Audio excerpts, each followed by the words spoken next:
एक इस्तीफा लिखा गया और उस इस्तीफे के साथ ही ज्ञानेश कुमार बुरी तरीके से फंस गए हैं। गरीबों के वोट काटे जा रहे हैं, असली वोटर्स के वोट काटे जा रहे हैं। ये आरोप ज्ञानेश कुमार के एक अधिकारी ने ही अपना इस्तीफा देते हुए ईसीआई पे लगा दिया, इलेक्शन कमीशन ऑफ इंडिया पे लगा दिया। राहुल गांधी, अखिलेश यादव, ममता बनर्जी, ये सभी लोग जिस तरीके से एसआईआर के तहत असली वोटर्स के नाम कटने का दावा कर रहे थे, आज हर उस बात पर मुहर लगी और राहुल के वोट चोरी वाले बयान पर भी, उनके दिखाए सबूतों पर भी। कौन से अधिकारी ने इस्तीफा दिया और इस्तीफा दिया तो कैसे सिलसिलेवार तरीके से अपने इस्तीफे में उसने उन तमाम विसंगतियों का जिक्र किया जो आज की तारीख में ज्ञानेश कुमार की तरफ से, उनके आयोग की तरफ से किए जा रहे हैं। सारी बातें जरा विस्तार से। नमस्कार, मैं स्वप्निल और आप मुद्दा देख रहे हैं। दोस्तों, आगे बढ़ें उससे पहले वही छोटी सी अपील। मुद्दा इन दिनों एक गंभीर आर्थिक संकट से जूझ रहा है। एक तरफ हमारे मेन बैंक अकाउंट्स फ्रीज चल रहे हैं, तो दूसरी तरफ हमारे 28 साल पुराने चैनल को हमसे लंबे समय तक छीन कर रखा गया था। ऐसे में डे टू डे ऑपरेशंस में मुद्दा को कुछ मुश्किलों का सामना करना पड़ता है। लिहाजा आपसे गुजारिश है, यदि आप चाहें तो स्क्रीन पर दिख रहे क्यूआर कोड या फिर के नीचे दिख रहे यूपीआई नंबर के जरिए मुद्दा की छोटी छोटी मदद जरूर कीजिएगा। अब आगे बढ़ते हैं और सबसे पहले मैं आपको आपकी स्क्रीन पर दो हेडलाइंस दिखाना चाहता हूं। पहली हेडलाइन, एक अखबार है, आप जानते होंगे, पत्रिका की हेडलाइन, वेस्ट बंगाल एसआईआर, असली वोटरों के नाम हटाए जा रहे, यह कहकर बंगाल में चुनाव अधिकारी ने दिया इस्तीफा, खड़ा हुआ नया विवाद। दूसरा, एसआईआर के काम में असमानता का दावा, बगनान के एआरओ के इस्तीफे की मांग, राज्य के सीईओ कार्यालय ने क्या बताया। अब इन दोनों खबरों की जरा विस्तार में चलेंगे, लेकिन उससे पहले आपको बता दूं, पश्चिम बंगाल में एसआईआर चल रहा है और वहीं के एईआरओ ने, बीएलओ से ऊपर के अधिकारी होते हैं, एआरओ के नीचे होते हैं, उन्होंने अपने पद से इस्तीफा दे दिया है, इस्तीफे की पेशकश की है। और सिर्फ इस्तीफा नहीं दिया है, बल्कि उन्होंने एआरओ को इस्तीफा भेजते हुए उन तमाम विसंगतियों का जिक्र किया जो चुनाव आयोग आज की तारीख में कर रहा है एसआईआर के दरमियान। लेकिन इससे पहले मैं आपको एक बात और बता दूं जो मेरा निजी अनुभव है। आप सबको हमने पहले भी एक बीएलओ की कॉल रिकॉर्डिंग सुनाई थी, बताया था कि कैसे बीएलओ ने अपनी असमर्थता जताई थी और यह कहा था कि वो घर घर पे जाकर के फिलहाल फॉर्म नहीं दे सकते। उसके बाद मैं खुद गया था, जिन बीएलओ से मेरी बातचीत हुई थी उस दौरान उनके पास मेरा फॉर्म नहीं था, मेरी बीएलओ कोई और थी। मैं गया, जाकर के उनसे पहली बार उनसे मुलाकात नहीं हुई, दूसरी बार में मुलाकात होती है, मैं फॉर्म लेता हूं, फॉर्म लेकर के आता हूं, फॉर्म को फिल करता हूं और जो टाइमलाइन थी उस टाइमलाइन से तकरीबन 20 दिन पहले मैं अपना फॉर्म अपने बीएलओ को जाकर के सबमिट कर देता हूं।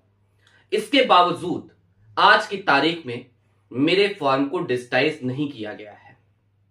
मेरा नाम नोएडा की मतदाता सूची से काटा जा चुका है। उसके बाद मैंने बीएलओ से बात करने की कोशिश करी तो टेढ़ा सा जवाब मिला।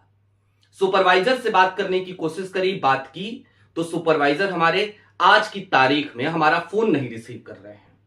जाहिर सी बात है, मैं अपना फॉर्म 6 भरूंगा, अपने मतदान के अधिकार को बचा लूंगा।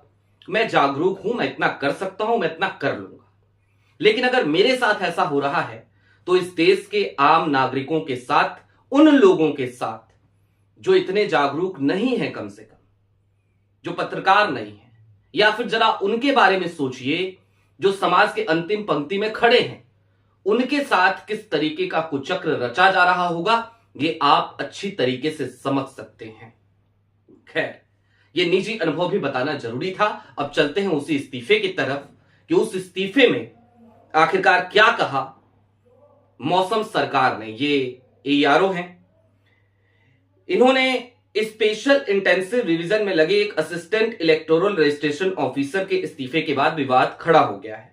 उन्होंने आरोप लगाया कि असली वोटरों के नाम वोटर लिस्ट से हटाने की कोशिश की जा रही है, उन्हें बेवजह लॉजिकल डिस्क्रिपेंसी मामलों में डाला जा रहा है। और ये क्या होती है ये भी समझिए। इस मामले में ये मामले उन वोटरों से जुड़े हैं जिनकी फैमिली ट्री मैपिंग के दौरान अजीब फैमिली डेटा जिनके लिए पाया गया था। अधिकारी ने आरोप लगाया कि यह देश की बड़ी आबादी को बाहर करने की साजिश है। बगनान विधानसभा क्षेत्र के ईआरओ मौसम सरकार ने ईआरओ अचिंत्य कुमार मंडल को अपना इस्तीफा सौंपा है। साथ ही एसआईआर से जुड़े अपने कामों से छुट्टी देने का अनुरोध किया है। उन्होंने गुरुवार को यह पत्र सौंपा और यह मामला शुक्रवार रात को तब सामने आया जब ईआरओ अचिंत्य कुमार मंडल ने पत्र मिलने की बात स्वीकार की और कहा कि उन्होंने इसे उच्च अधिकारियों को भेज दिया है। अब मौसम सरकार बगनान ब्लॉक नंबर 2 के ब्लॉक आपदा प्रबंधन विभाग में एक अधिकारी हैं। जाहिर सी बात है, एक सरकारी अधिकारी हैं, उन्हें ही चुनाव आयोग की जिम्मेदारी मिलती है। बगनान ब्लॉक नंबर 2 में लॉजिकल डिस्क्रिपेंसी पर सुनवाई 14 जनवरी को शुरू होनी है। उस ब्लॉक में ऐसे मामलों की संख्या लगभग 24,000 है। सोचिए, 24,000।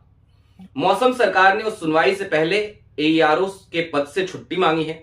उन्होंने अपने पत्र में बताया कि बताए गए नामों में स्पेलिंग की गलतियां 2002 की वोटर लिस्ट में थी और बाद में आम नागरिकों ने भारत निर्वाचन आयोग के नियमों के अनुसार फॉर्म 8 भरकर उन्हें ठीक कर लिया था। यही कारण है कि नामों की स्पेलिंग में गड़बड़ी पाई जा रही है। यही बात उम्र की गलतियों पर भी लागू होती है।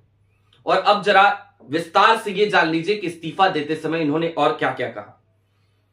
इन्होंने स्थानीय पत्रकारों से सीधे तौर पे कहा कि एक जिम्मेदार नागरिक के तौर पर मेरा मानना है कि इस तरीके की लॉजिकल डिस्क्रिपेंसी का कोई मतलब नहीं है।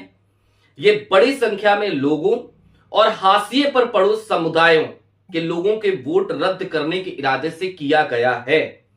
सरकार ने इसके आगे कहा, उनके पास इसे ठीक करने के लिए जरूरी 12 दस्तावेज नहीं है। उनके पास वोटर कार्ड, आधार कार्ड और राशन कार्ड है, लेकिन उन्हें स्वीकार नहीं किया जा रहा। उन्होंने कहा, इससे खास वर्ग के लोगों और हाशिए पर पड़े समुदायों के कई लोगों को परेशानी होगी।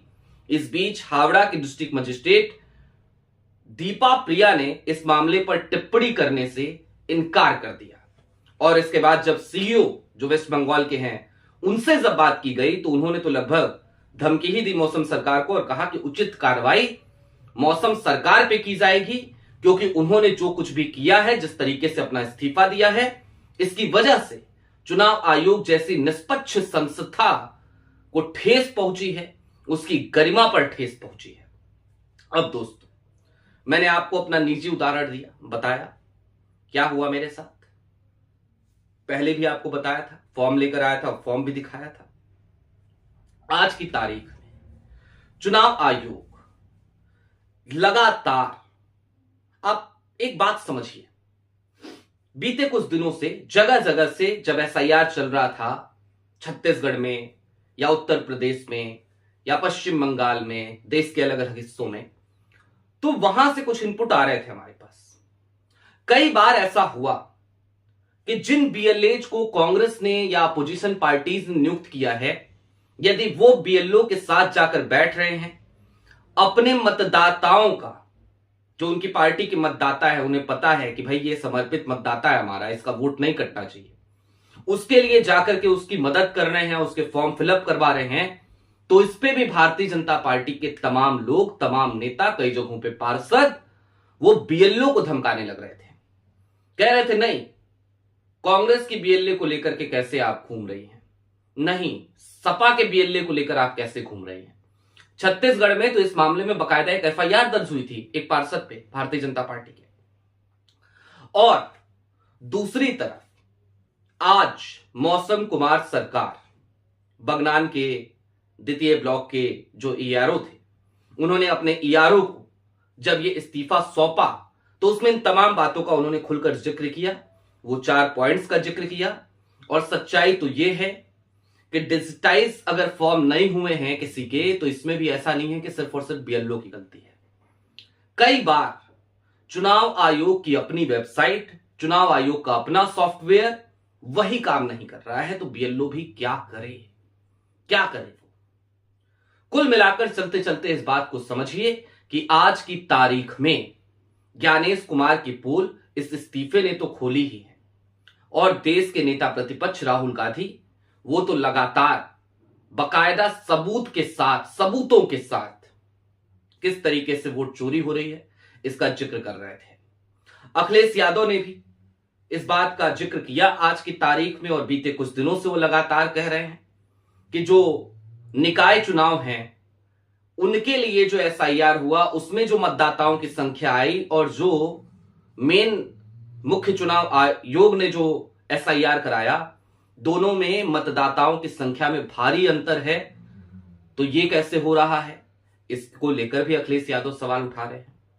पश्चिम बंगाल में ममता बनर्जी ने लगातार एसआईआर में किस तरीके की विसंगतियां रही इसकी पोल खोली है, और इन सब के बावजूद ज्ञानेश कुमार कहते हैं कि सब चंगा सी। तो अब तो उनके ही अधिकारी कह रहे हैं कि नहीं नहीं, सब चंगा नहीं है। कितने बीएलओज ने अपनी जान दे दी, वो आंकड़े इस देश में किसी से छिपे नहीं हैं। किस तरीके से बीएलओज के ऊपर एक दबाव बनाया गया वो आप सब बेहतर तरीके से जानते हैं। आप सबके पास हृदय विदारक वो तमाम घटनाएं पहुंची थी। तो कुल मिलाकर चलते चलते इस बात को समझिए कि ज्ञानेश कुमार का चुनाव आयोग कितना निष्पक्ष है, उसकी पोल पट्टी आज उसके ही अधिकारी ने खुल करके खोली है, इस्तीफा लिखते हुए खोली है। बात इतर है कि अब उसे कार्रवाई का सामना करना पड़ेगा, क्योंकि जो चीफ इलेक्टोरल ऑफिसर हैं, सीईओ हैं वेस्ट बंगाल के, उन्होंने इस बात का खुला ऐलान कर दिया कि हम मौसम सरकार के खिलाफ कार्रवाई करेंगे। आपकी क्या राय है कमेंट बॉक्स में जरूर बताइएगा। अभी के लिए दीजिए इजाजत। चलते चलते फिर वही अपील, चैनल पे नए हो तो सब्सक्राइब करते हुए जाइएगा, सक्षम हो तो छोटी छोटी मदद मुद्दा की जरूर कीजिएगा।